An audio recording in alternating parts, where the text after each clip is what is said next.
Hi, boys and girls. It's Mrs. Black. Hang on, here I come. How are you? It's good to see you. I just got done walking with my neighbors. It's really cold out there tonight. Well, it's starting to get dark. Miss Smith and I thought maybe we would read a story to you before you headed off to bed. So tonight I picked for you Steam Train, Dream Train. I picked it because it's one of my grandson's favorite books. Have you ever read Goodnight Construction Site? Well, it's written by the same author and illustrator. This was the second book I got him, and when he and I started to read it, I realized I didn't really know a lot about trains. And so he and I did a little bit of research and we found out about the different cars that travel down the tracks. And so what I'm going to do for you is I'm going to share some of those cars with you so that the book makes a little bit more sense. And then I'll read the story to you, okay? All right, here we go. Now, you know, Miss Smith and I are definitely going to ask you to make a prediction about what you think this story's going to be about. Remember, you use the title and the pictures to help you make a prediction.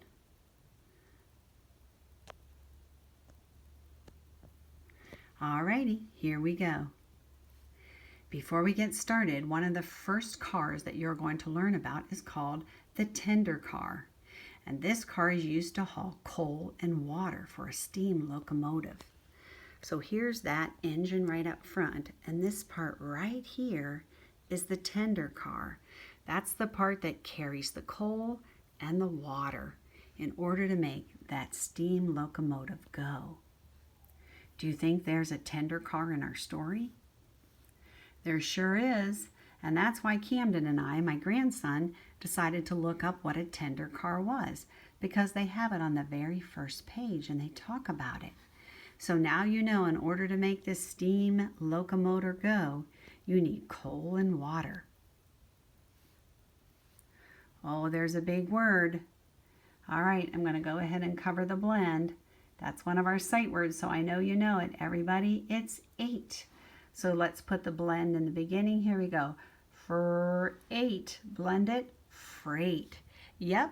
Freight is anything that you can transport or carry by a train, a truck, or a ship.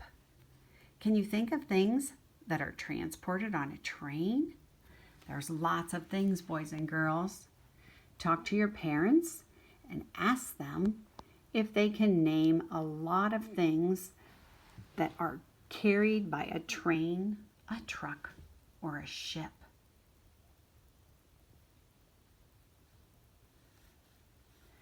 The first, this is our second car. We already talked about the tender car. Now we have the box car. And what's special about the box car is it is enclosed on all 4 sides. Look at that. There's only one door. And we're going to make sure that if it rains or snows, whatever is inside is not going to get wet. Do you think our friends in the story have a boxcar?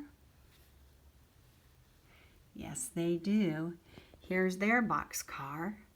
Let's see what kind of freight they have. I think this looks like you guys out on the playground. The next kind of car is called a hopper car. This one was really interesting. All right. Now, it doesn't have a roof. Nope, no roof. So whatever you put in it, it's going to get wet if it rains. And what's really exciting is once you put it in the top right here, do you know how you get it out? The hopper, it comes out right here at the bottom. There's 2 big openings down here, and that's how whatever you put into a hopper car, that's how it comes out. Do you think our friends in the story have a hopper car? They sure do. Let's see what they put in the hopper car. I think they look like they're having a ball. The next one is a tanker car. It carries liquids. I've seen these when I've been waiting on a train to go by. They only carry a liquid. The liquid goes in the top right here, and that's how it's filled at the very top. and it only carries liquids.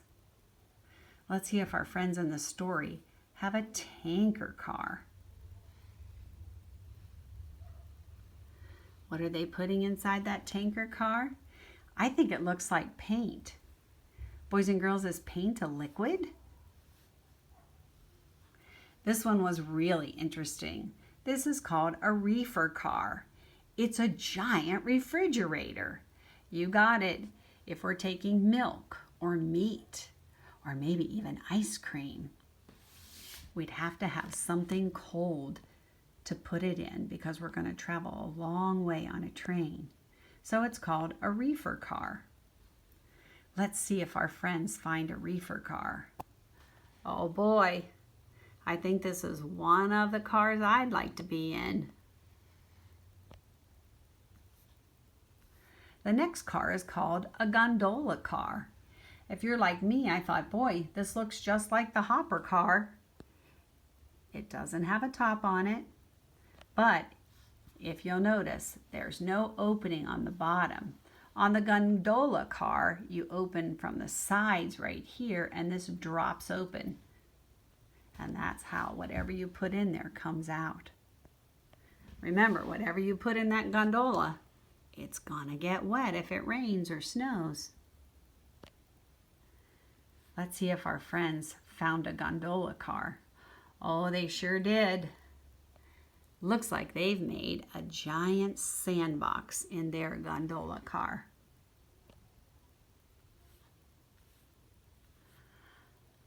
The next car is called an auto rack. You got it. It's automobiles. They carry cars. My husband works at Ford Motor Company, and he told me that a lot of the auto racks look like this now. The car has a lot more protection this way from the elements.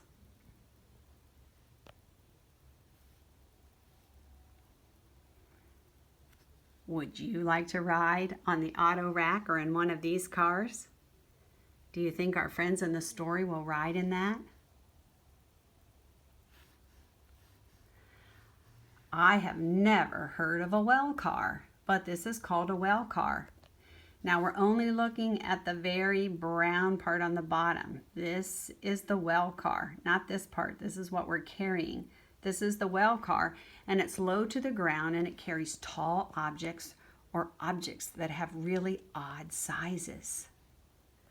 Let's see if our story has odd sizes. Do you think they're carrying odd sizes in this picture?